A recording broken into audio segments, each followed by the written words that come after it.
Welcome back, everybody. Live your best life, rather, through changing habits with self-hypnosis. Fox 26's Chelsea Edwards joins us live, where she's learning the benefits and even how it can help improve your health. Yeah, so this is something that I recently started seeing popping up all over the place, social media and all that. So I had to come to Laura Davison, hypnotherapist of West Houston Hypnosis, here for a rundown, like an explanation. What exactly is self-hypnosis and how is it different from the hypnosis that we already know about? Okay, so hypnosis is just simply a state where you put your body in a relaxed state and your mind is clear, and then your deeper mind is more receptive to messages. And so whatever the client's goal is, that's the messages that I would tell them or they would tell themselves. And so self-hypnosis is they learn to do it themselves and go home and guide themselves, whereas hypnotherapy is me, the professional, guiding them through it a couple of times, and then they go home and they do it on their own. Ah, okay. All right. So who might be able to benefit from self-hypnosis? Anybody that wants a change in their life. It can be behavioral, physical, emotional change, like if they want to stop smoking, if they want to lose weight, if they want to change their attitude, if they want to stop anger, if they want just so many things that they want to change in their lives. So you already, I'm sure, are aware of people who have doubts about hypnosis in general. What are some of the results that you've seen, especially with self-hypnosis? Oh, it's amazing. I had a 7-year-old boy who had separation anxiety from his mom. He would not get out of the car to go to school, full meltdown. And a couple of sessions and he was fine. He would just get out of the car and go to school. He never had a problem after that. Oh, wow. Okay. Other things, bipolar clients that need a little help with impulse control or stabilizing their emotions, it helps them do that. And that's in tandem with like medication, other treatments that they're taking. Hypnosis does not replace any medication or medical treatment, it just assists. Got it. And you've also worked with cancer patients. I have. Okay. So it prepares a person, if they're doing chemo or radiation, it can help them prepare mentally and physically for that. And I've had terminal ill clients who it just helps them accept what's going on and have a peace and have less sadness about what's going on. Okay, so real quickly, how do people get into it other than calling you?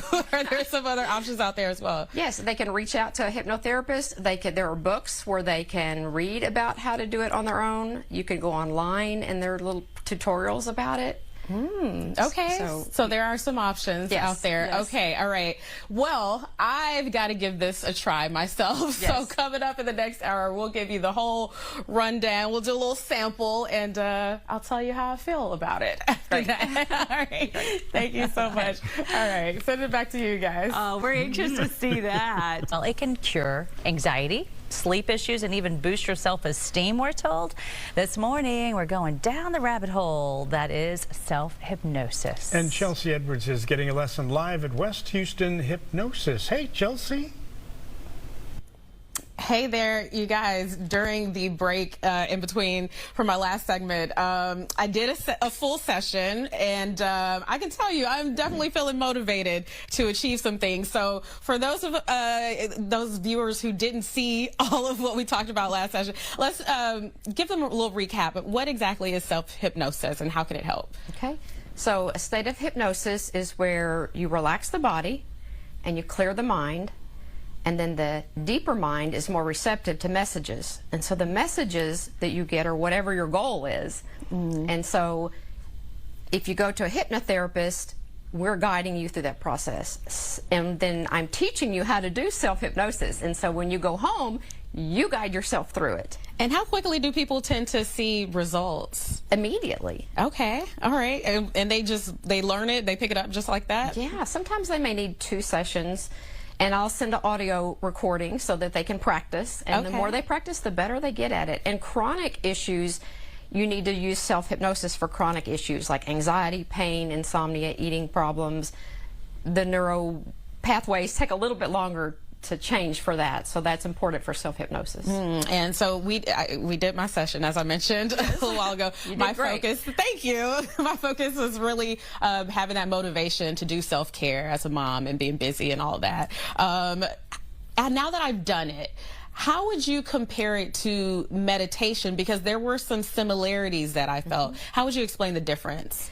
It's very similar.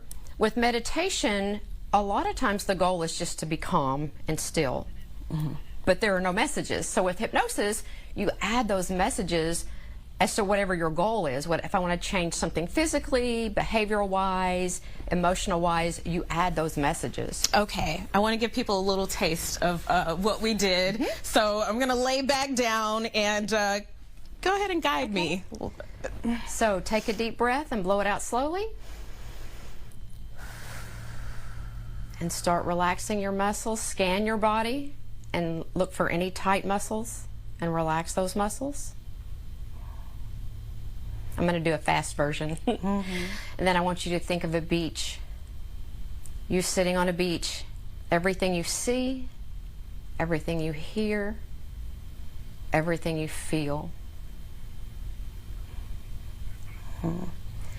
And now that your mind and body are quiet, I can start saying whatever it is you're wanting, whether it's quit smoking or the motivation, or we would talk about whatever your goal is next. Okay, all right. We're going to talk more about how all of this works and the amazing results that you've seen coming up in the next hour. For now, reporting live at West Houston Hypnosis, Chelsea Edwards, Fox 26 News. Thank you, Chelsea. It's